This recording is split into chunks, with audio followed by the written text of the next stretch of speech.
देखो, सदन जी का जो जन्म है, इसी से हमें ये पता चलता है कि भगवान केवल भाव देखते हैं। सदन जी का जन्म कहां हुआ? कसाई कुल में, जहां पशुओं का वध करना एक स्वाभाविक वृत्ति है, निंदनीय किसी भी जीव की हिंसा करना निंदनीय कार्य है।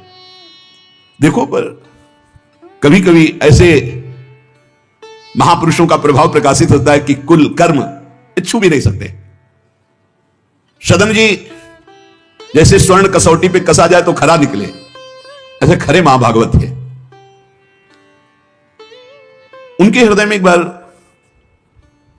कुछ रिश्ते नातेदार आए, बच्चे ही थे, तो पिता एक छोटा बछड़ा लाए थे। वहां तो कटते ही रहते थे। पिता ने कहा कि ज्यादा तो इसमें मांस नहीं, इसकी टांगों में मांस है, पहले तो फिर अपने अतिथि का स्वागत करते हैं। सदन जी ने जब सुना, उसके पास गए तो लिपट कर रोए। बच्चे थे, बछड़े से ऐसा ऐसा मेरे पिताजी कह रहे हैं तुम्हें काटा जाएगा, और ऐसे दुलार कर रहे थे। बछड़े के भी देखा आंसू निकल रहे। हर जीव को पता है, कष्ट का पता होता है।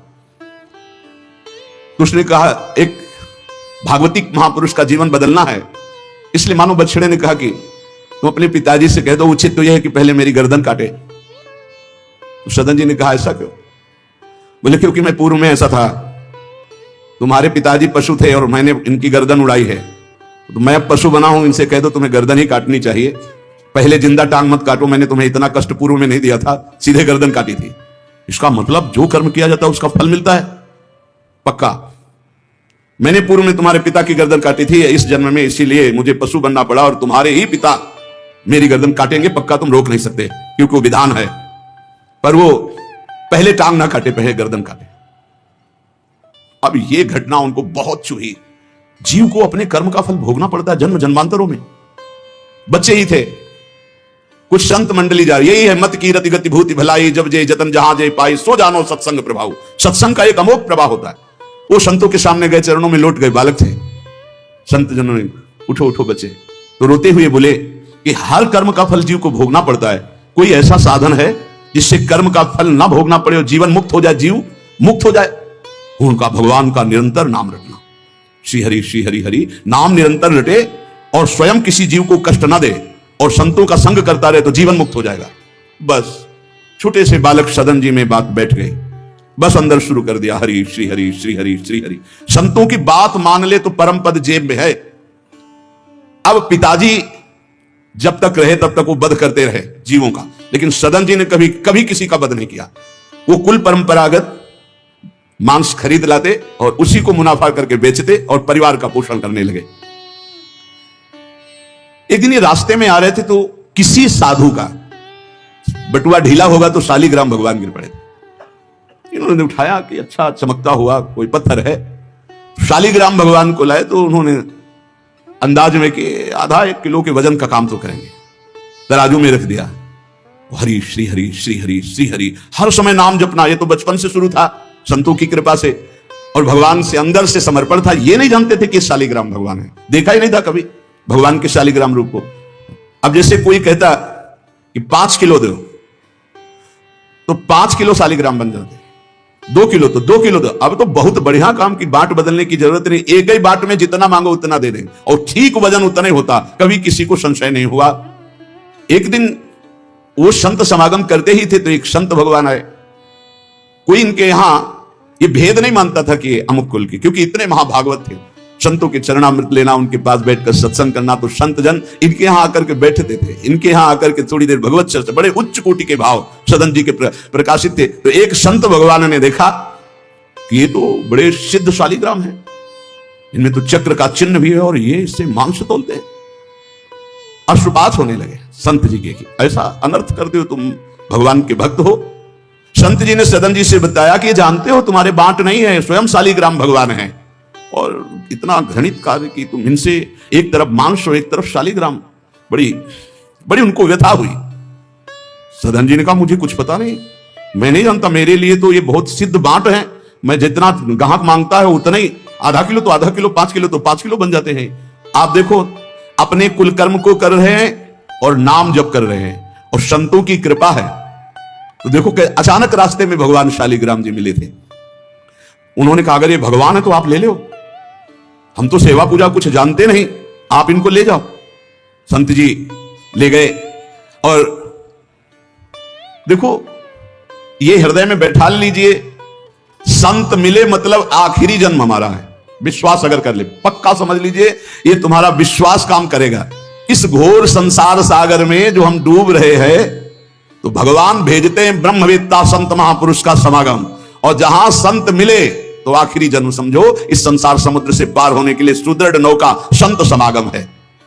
शालिग्राम भगवान मिल, सब बानक बन जाता है। अब संत जी शालिग्राम भगवान को ले गए, एकांत में जाकर के भगवान का पंचामृत से अभिषेक किया और इसके बाद वेद की स्तुति की, पुरुष सूक्त, शास्त्र शीर्षा पुरुषा सहस्राक्षा शास्त्रपात। भगवान को बिल्कुल अच्छा नहीं लगा। देखो भगवान प्रीति चाहते हैं, सिद्धांत एक अलग होता है। इसीलिए कल हम ऊपर कुछ साधकों से कह रहे थे कि किसी भी साधक को ठाकुर जी में जिस रूप में आसक्ति हो उसको ठेस नहीं पहुंचानी चाहिए, क्योंकि पता नहीं कितना आसक्त हो और आप देख करके अच्छा चलो, ऐसे नहीं कभी वही ओहो धन्य भाग, कितने सुंदर आपके ठाकुर जी है, बहुत सुंदर, आप खूब प्यार कीजिए, क्योंकि पता नहीं वो कितनी गहराई से प्यार कर रहा है आप, तो उसका हृदय बहुत दुखी हो जाएगा। भक्त का हृदय दुखी हुआ तो आपकी उपासना में फर्क पड़ जाएगा।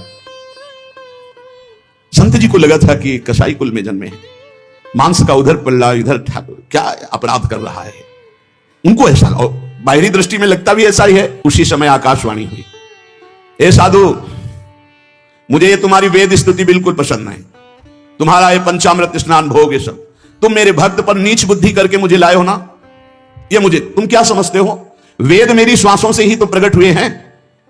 वेद क्या है, भगवान की श्वासों से वेद का प्रादुर्भाव हुआ। सोहरि पढ़े ये अचरज भारी, चारों वेद भगवान की श्वासों से प्रकट हुए। जाकी श्वास वेद श्रुतिचारी, जिनकी श्वासों से चारों वेदों का प्रादुर्भाव हुआ। मैं वेद की स्तुति और गंगा जल से उतना प्रसन्न नहीं होता जितना मैं अपनेपन के भाव से, मेरे सदन जी हैं और मैं सदन जी का हूं, मैं बिल्कुल तुम्हारी सेवा से प्रसन्न, मैं अपराध मानता हूं कि तुम वहां से मुझे लाए हो। साधु जी यह बात सुनकर एकदम घबरा गए, शालिग्राम भगवान को लिया, दौड़ते हुए सदन जी के पास गए और गदगद स्वर में कहा मैंने भारी अपराध कर दिया, ठाकुर जी को अप्रसन्न कर दिया, मैंने आपके प्रति भाव किया कि आप कसाई कुल में आपका अधिकार ठाकुर का नहीं है, इसलिए आप ठाकुर जी को नहीं जानते हो, आप ऐसा ये ले। ठाकुर जी अप्रसन्न हो गए हमसे, हमने तो पंचामृत से गंगा जल से सब अभिषेक किया, पुरुष सूक्त का पाठ किया, ले इस श्री ठाकुर जी को आप स्वीकार करो। विधि पूर्वक सेवा से ठाकुर जी प्रसन्न नहीं हुए, अपनेपन से ठाकुर जी को सबसे ज्यादा अपनापन, प्रेम भाव। सदन जी शालिग्राम भगवान को अब जो देख रहे हैं वो दूसरा भाव है, ये भगवान है, मुझे तो अभी तक पता ही नहीं था। साधु जी जब चले गए तो कहा अब तौलने के काम में तो नहीं, एक सुंदर नवीन कपड़े में ऐसे गले पे लगा लिए, ठाकुर जी गले पे डाले। भगवान रीझते हैं भक्त की अपनेपन की प्रीति में, जो चाहे वो प्राप्त कर सकता है, सिर्फ अपनापन प्रभु को चाहिए। हम यही कहते हैं बार बार कि अपनेपन पे कुल्हाड़ मत चलाओ, विश्वास पर कुल्हाड़ मत चलाओ, साधना बने ना बने लेकिन हमारे माई श्यामाजू को राज पार हो जाओगे, हमारी बात मान लो। श्री जी सिर्फ अपनेपन को देखती है, सिर्फ अपनेपन को। अवगुण करे समुद्र सम गणत ना अपनो जान, राय के संभजन को मानत मेरु समान। श्री सदन जी ने निज हृदय से लगाया और आंसू बहने लगे कि प्रभु मुझे तो आपका ज्ञान ही नहीं कि आप भगवान हो। आंसुओं से अभिषेक हुआ, नाथ अभी तक तो मैं आपको जानता नहीं था, बड़ा अपराध हुआ, लेकिन आज मैं, जब आप हमें इतना प्यार करते हैं, जब साधु ने बताया कि मुझे भगवान ने कहा कि मैं जितना सदन जी को प्यार करता हूं उनकी मैं भावना से प्रसन्न, तुम्हारी सेवा से नहीं, उनको अद्भुत वैराग्य हो गया। बोले आज के बाद घर परिवार में ही नहीं रुकूंगा, अब केवल भगवान का होकर वैराग्य भाव से जीवन भगवान को समर्पित करता हूं। शालिग्राम जी गले में टांगे और कहा पहली यात्रा जगन्नाथपुरी, पहले जगन्नाथ जी के दर्शन करूंगा जाकर, पूरा जीवन अब भगवान के लिए। भगवान देखो कैसे कृपा करते हैं। बचपन में संतों से उपदेश मिला, नाम जब शुरू किया, ऐसे उच्च कोटि के महात्मा के ऐसा कार्य करने पर भी सब संत उनके यहां जाते थे, और उसका परिणाम हुआ कि घोर वैराग्य युक्त होकर भगवान के अनुराग में घर से चल दिए। श्री सदन जी कुटुंब परिवार कुल व्यापार सब छोड़कर जगन्नाथ जी के दर्शन के लिए चले। कुछ दूर चलने पर यात्रियों का समुदाय दिखाई दिया जो जगन्नाथपुरी जा रहे थे, तो उनके संग हो गए। जब उन लोगों ने कुछ ने पहचान कर ली कि अरे तो कसाई कुल के हैं, और तो सब दूर दूर छूना भी नहीं चाहते थे। यही बहुत बड़ी चूक हो जाती है, जो भगवान को समर्पित हो जाए उसमें कभी जाति पक्ष ना देखे, नहीं बहुत बड़ी हानि हो जाती है। राजसूय यज्ञ में स्वपच वाल्मीकि को आदर सहित पवाकर पूर्ण यज्ञ करवाई भगवान ने। ये बात ध्यान रखना है, अपने जात अभिमान में आकर कभी किसी भक्त का अपमान न कर दे कि वो नीच कुल का है या ऐसा कुछ। जब ये देखा सदन जी ने कि ये लोग घृणा करते हमसे, तो खुद अलग हो गए। बहुत कठिन है वैराग्य लेकर भगवान के मार्ग में परम दयालु स्वभाव श्री सदन जी जगन्नाथ जी के दर्शन करते। रास्ते में एक घर में आवाज लगाई, भिक्षाम दे। भगवान की लीला, एक स्त्री निकली भिक्षा लेकर, देखा रूप। तो जो भगवान का नाम जब करते हैं, भगवान आश्रित होते हैं, उनका रूप अलौकिक होने लगता है। एक दिव्य आकर्षण होता है जो सबके चित्त को आह्लाद प्रदान करता है, क्योंकि आनंद स्वरूप भगवान का निरंतर चिंतन होता है। उसके प्रभाव से मुखाकृति में एक अद्भुत लावण्य, एक अद्भुत आकर्षण होता है। वो स्त्री ने देखा कि नवयुवक भिक्षुक तेजस्वी, वो रीझ गई, देखते ही रीझ गई। और उसने कहा कहीं मांगने की जरूरत नहीं, आप यहां बैठो और भोजन करो। सदन जी ने कहा हमें पाना तो है ही, जब आप पवाने के लिए कह रही तो पवा दीजिए। स्वाभाविक, क्योंकि अभी वैराग्य मार्ग में निकले। उस स्त्री ने प्रार्थना की, भोजन बना के पवाया और कहा प्रभु यदि आज रात्रि है विश्राम कर लें तो आपको क्या, सुबह जगन्नाथपुरी चले जाइए। आपने उस स्त्री के विशेष आग्रह को स्वीकार करके उसके घर में शयन करना स्वीकार कर लिया। जब उसके पति सो गए तो रात्रि में उठ करके आई और आपके पास आकर बोली कि मैं आपको देख करके काम से पीड़ित हो चुकी हूं, अतः आप मुझे स्वीकार कीजिए और मैं सदा सदा के लिए आपके साथ के लिए चल दूंगी।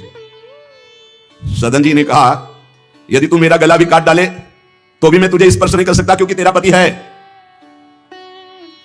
अच्छा, उसने गलत अर्थ ले लिया।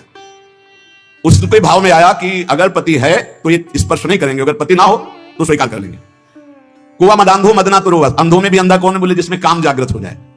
वो ऐसे काम से व्याकुल हो गए कि सोते हुए अपने पति का बिल्कुल भी प्रियता न रखते हुए गला काट दिया और आकर बोली सदन जी से अब मुझे स्वीकार करो, आपको पति का भय था ना, गला काट दिया। सदन जी ने कहा कि तू कितनी नीच है, जब तू अपने पति का गला काट दिया तो तू कितनी नीच है, इतना सोचा है? वैसे ही मैं तुझे स्पर्श नहीं करता, अब तो तुझे देखना भी नहीं। तो स्त्री ने कहा मुझे ऐसा मत समझो कि मैं तुम्हें भी बख्श दूंगी, तेरे कारण मैंने अपने पति का गला काटा है तो फिर तू भी नहीं बच सकता। तो सदन जी ने कहा क्या कर सकती हो? तो उसने कहा मुझे स्वीकार करो, नहीं उच्च स्वर से अभी हल्ला मचाती हूं। माया का विचित्र तांडव, और मैं जोर जोर से सबको कहूंगी कि मेरे साथ गलत करना चाहता था, मैंने रोका, मेरे पति ने रोका, मेरे पति का गला इसने काट दिया, इसलिए अभी कहती हूं मैं आजीवन तुम्हारे साथ रहूंगी, मुझे ले चलो। सदन जी ने कहा गला कटवाना बर्दाश्त है लेकिन स्पर्श नहीं कर सकता। ये सब चूकों की चूक का पूर्ण आहुति, इससे पूर्णता हो गई। मैं धर्म के विपरीत नहीं चल सकता, तू चाहे मेरा गला तू काट दे या समाज से कटवा दे। सदन जी भगवान के भक्त थे, भोले भक्त होते हैं भगवान के, ज्यादा बुद्धि नहीं लगाते हैं। नहीं तो रुकना ही नहीं चाहिए था या उसी समय भाग जाना चाहिए था, भागना चाहिए था। वहां बैठ करके उपदेश ले, जब ऐसी घटना तो भागना चाहिए था। जब वो कि प्रश्न करने के बाद जब सदन जी ने कहा कि तुम्हारा पति है, तुम ऐसा कैसा दुराचारपूर्ण भाव रखती हो, तुम मेरा गला काट दो तो भी तुम्हारा स्पर्श नहीं कर सकता। अब तो उसने देखा कि ये हल्ला बचा दिया, दौड़ो दौड़ो देखो ये ऐसा है। अब गांव के लोग इकट्ठा हो गए, तुरंत बंदी बनाए गए सदन जी। वहां कौन सुने सदन, कौन सुनता है, भीड़ में कोई सुनता है? कड़ा शासन बादशाह का था, उनके सामने पेश किया गया। बादशाह के पेश किया गया सदन जी को, पूछा गया इससे क्या दोष है इनका। बोले साहब ये हमारे प्रति गलत भाव रख रहे थे, मेरे पति ने मेरी रक्षा की, इन्होंने पति का वध कर दिया, फिर मेरे साथ तो मैंने हल्ला मचा दिया, फिर ये बंदी बनाकर आपके सामने ले गए। सदन जी से पूछा तो हंस दिया, उस स्त्री की तरफ देख के हंस दिया कि भगवान क्या लीला करना चाहते हो। और सदन से पूछा तुमने ऐसा किया? तो बोले जो ये कह रही है वही सत्य है। उन्होंने विचार किया कि जन्म जन्मांतरों में हमारे कोई पाप हैं जिनका निस्तार भगवान करना चाहते हैं, नहीं तो ऐसा क्यों लीला करते। उन्होंने कहा जो ये कह रही है वही बात मानी जाए। सहम गई स्त्री कि है क्या, वो भक्त को क्या जाने, विरोध नहीं किया सदन ने, यह धैर्यवान भगवान के भक्त का। उन्होंने कहा जो ये कह रही है, क्योंकि जो ही प्यारो करे सो ही मोहि भावे, जो ये कह रही थी। भगवान के रहस्य को जानने वाले भक्त ऐसा ही। श्री गदाधर भट्ट जी कथा करते थे, अपार भीड़ एकत्रित हो जाती, वृंदावन में आकर से लोग सुबह भाग भाग करके अपार भीड़ सत्संग। तो एक कल्याण सिंह जी थे, बड़े जमींदार धनी, और सत्संग का प्रभाव है कि जितेंद्रियता, वैराग्य, भगवत प्रीति ये बढ़ती है। तो जब से उन्होंने सत्संग सुना तो ब्रह्मचर्य का नियम ले लिया, पत्नी से बात नहीं करते थे। अब घर गृहस्थी में तो यही संसारिक सुख है। कई महीने हो गए वो अपने राजकाज और सत्संग में भाग जाना, सत्संग से आना, बस एकांत में भजन करना था तो ठीक है, हाथ जोड़कर आपको, पर अब हाथ ही नहीं। तो ऐसे ही जीव किया तो जैसे स्वप्न में दुख मिला था जागते ही खत्म हो जाता है, ऐसे ही कोई पीड़ा नहीं, कोई हाथ कटे नहीं, पूरे नवीन हाथ और साष्टांग भगवान को दंड। आप सभी को राधे राधे, जय श्री राधे। आज की इस वीडियो में प्रेमानंद जी महाराज ने एक कथा सुनाई जो कि सुनने से पाप मुक्त हम सब। तो ये कहानी है कामिका एकादशी की, जो कि आज एकादशी है और इससे सुनने से सारे पापों से मुक्ति मिलती है। और रहा बात कि अगर आप नाम जाप कर रहे हैं तो भी हमें सारे पापों से मुक्ति मिल जाएगी। पूर्व जन्म के पाप, इस जन्म के पाप, भूल में हुई, अनजाने में हुई, जानबूझकर हुई, जो भी हुई, जैसे भी हुई, तो उस पाप से हमें मुक्ति मिलेगी इस जन्म में। वो भी ज़्यादा से ज़्यादा नाम जाप करें, गीता का पाठ करें। बस इतना ही, मिलते हैं नेक्स्ट वीडियो में।